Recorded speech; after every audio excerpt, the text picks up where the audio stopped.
Welcome to Groups, an Alexio short course. In this course, we focus on setting up small groups inside the database. I'm in the administration area. I'm specifically on the Groups tab, and as you can see, I have a lot of groups listed here.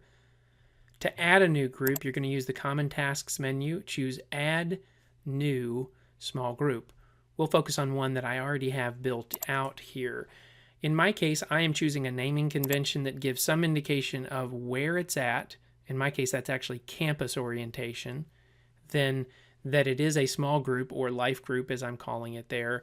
And then I'm also indicating in my naming convention that the small group leader's last name is the name of the group. It may not be the best idea. You just need some, I think, consistent form of naming.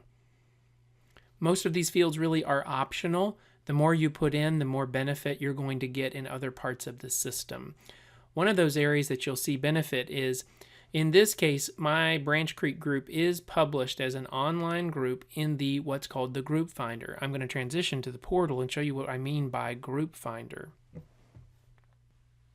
The Group Finder is accessible within the portal, and it can be set up to be accessed outside the portal. So that would mean people could access and use it that don't have a login. There is an explanation of how to do this at help.alexio.com if you focus in on the Group Finder. The way the Group Finder works, on my Groups tab, I have a button called Find a Group. And when I was mentioning in the setup area, the more detail you put in, that detail will show up here. So if I'm interested in this particular group, I'm seeing a very basic amount of information because there's a very basic amount of information set up about the Branch Creek Colson group. The more you put here, the more useful it will be for the people who use the Group Finder. Here's one that has a good bit more detail, shows when they meet. This also comes into play if in the Group Finder people are using filters.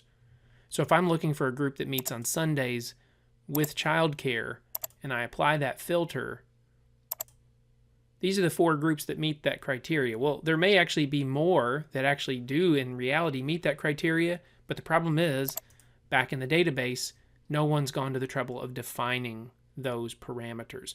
Online group links are going to show up in the group itself. So if you want access to certain resources for this group, when someone is in the portal, we'll switch back to it. As you can see in my particular group here, this Banner Life group, there is a study article that has been posted. That can be done by the leader of the group directly through the portal, but it can also be done as an administrative task out of the database. The two stay in sync. When you're focused in on a group in the administration area, it will list for you people who are both active in the group or who have been active. The checkbox indicates whether they are currently active. You can also access the Group Action Wizard from within the administration groups area. We will not be discussing how to use the Group Action Wizard. We do have a course on that, but it is a quick and easy way to access it and manage who's enrolled or part of a particular group. Zone is an important field to also take consideration of. It is in no way required, but zone is also something that can be associated with a person. So if you take the effort to denote that your groups are part of or included within a certain zone, and zone is typically a regional indication. So if you denote that a group is in a zone, when you are entering people's records, the people themselves can also be placed in a zone, which is just from a reporting standpoint a way to match people up potentially with groups that might make sense for them from a regional standpoint. Everything we've just indicated related to groups would also apply to ministries. Ministries are set up here. Ministries are placed on someone's involvement tab as you being involved. So you define your ministries here.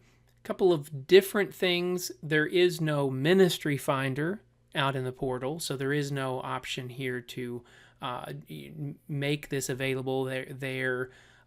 There is also, limited benefit from identifying a lot of detail about a ministry, unlike the benefit of doing that for a group.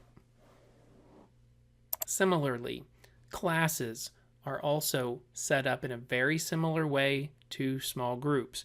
So groups, classes, and ministries all have very, very common things between them.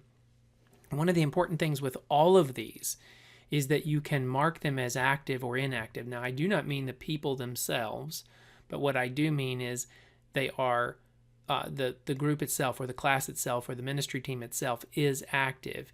And you have a filter when you come here into this administration area that would indicate whether or not a particular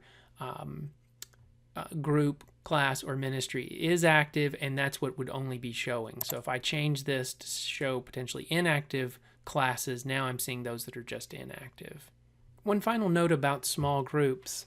It's a unique part of the Alexio database because it is someplace that you can affect what the field label is. I've navigated to Home and then Options and specifically Church Info. In this Church Info area, you get a denotation that says refer to small groups as, and if you indicate life groups here, you'll see if you navigate to the People section and then specifically to the Involvement tab. In my case, I'm using the term life groups. By default, it'll say small groups. And in the administration area, it's just simply the word groups. Now, there is the reference of search small groups right there. That won't change even if you've said to refer to them as life groups. But important to denote that groups is the general statement. It can be specifically labeled as life groups or small groups or whatever you might want it to be. Well, that's it for our discussion of groups, classes, and ministries.